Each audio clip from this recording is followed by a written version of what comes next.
Amigos, hoje eu tenho uma palavra bonita para dar para você. Romanos 6,14, espero que você nunca mais esqueça essa palavra.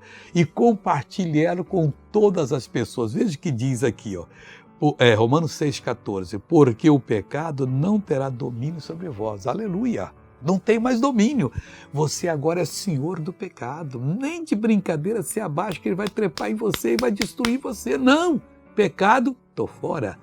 E que mais diz aqui? Pois não estás debaixo da lei, mas debaixo da graça. Acabou.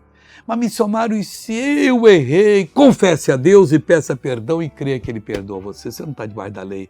Você não tem que ser apedrejado porque caiu. Você tem que ser levantado em Cristo.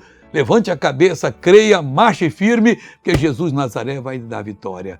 O nosso Pai, Ele é tremendo, o nosso Pai é poderoso, o nosso Pai mandou Paulo falar isso aqui para eu crer, você crer e glória a Deus. Pecado não tem domínio sobre nós. Veja essa pessoa que foi abençoada, eu já volto para orar. 8 anos de artrose no joelho, aquela dor direto, sem parar. Como é que o senhor andava com essa artrose aí? Eu andava, sabe? Quando eu chegava em casa, né, eu me sentava, eu me deitava, aí eu não podia me levantar. Inchou, ficou desse tamanho o joelho, né? E agora eu tô boa, né? Tá boa agora? Consegui, sabe? Não, nem assim e nem assim. Daqui a pouquinho tá levantando até lá em cima. Tô curada, graças. Tá curado. Como é que o senhor chegou andando? Mostra pra mim como é que foi.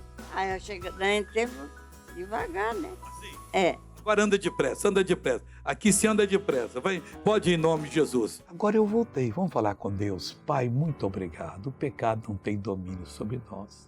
Ele perdeu, Pai. Nós somos libertos. Nós somos novas criaturas. As coisas velhas passaram. E eu uno a minha fé com a fé dessa pessoa. Eu repreendo todo o mal da vida dela. Eu digo, o mal vai embora, desapareça, não perturbe mais, nunca mais volte, em nome de Jesus. Ô abençoado, tenha um bom dia em nome de Jesus. Ora por mim que eu estou orando por você sempre.